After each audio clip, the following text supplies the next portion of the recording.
Attention! Go! Aspiring Olympic champions perhaps in the Fawley, the junior men's quads, away they go.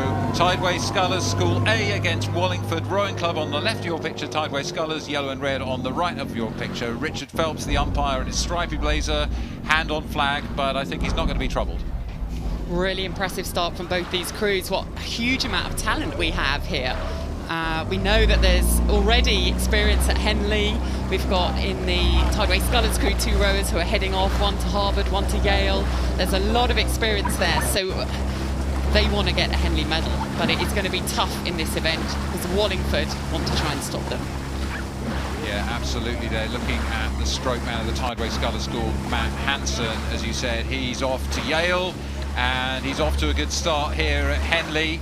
I wonder if they're picking up some inspiration in the swirling puddles left by the previous race as the Olympic champions strode down the course on the far side. Henry White at stroke in the Wallingford crew. It's his birthday tomorrow. He's hoping for a birthday present of another race at Henley. As we turn down to halfway down the course, we can see that Scullers have maintained that advantage. Yeah, what fun for these Scullers to be warming up with that Irish double on the water as well. But we can see the power in that Scullers crew is really telling. And we know that Gabriel Obholzer at 2 broke the indoor rowing record for 2,000 metres with a score of 5:49, which is incredible for someone of 18 years old. And it pays. It pays every stroke. There's incredible power in these young rowers, and that is what they have each stroke over a really well-drilled Wallingford crew.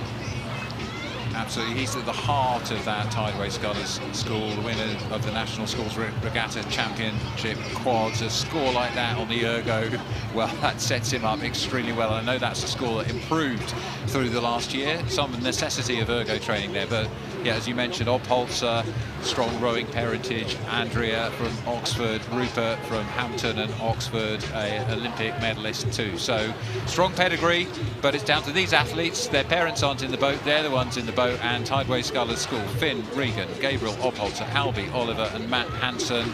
Well, they're in a good position here, Kath. What a wonderful combination of physiology and technique that we can see in that crew there.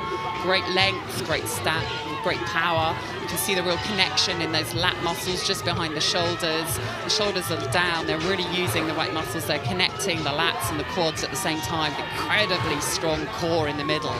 Really impressive.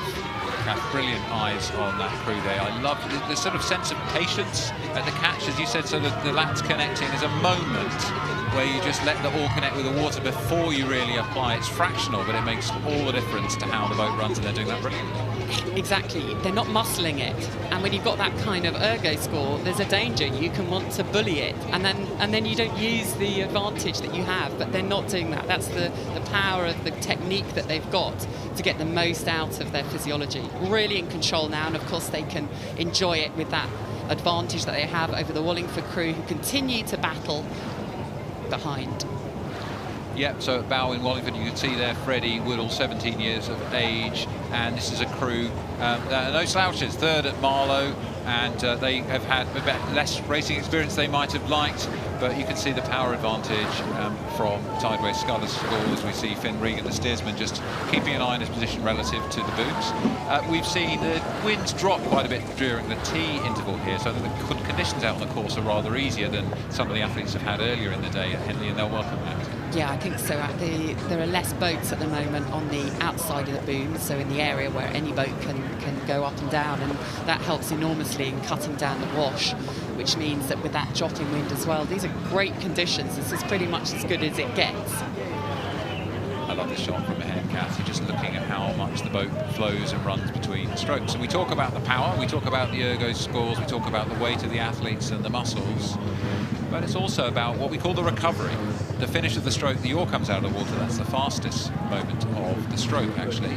And then you need to not disturb the boat, you need to let it do its work for you, and that's the other part of rowing technically well. As you were saying, if you're a powerful athlete, you've got to learn to let the boat recover. Exactly. There are two ways you can get boat speed. One is when the oar's in the water. The other is to let the boat do its work when the oars are out of the water. And they're doing a great job. And it's more challenging when you have bouncy water.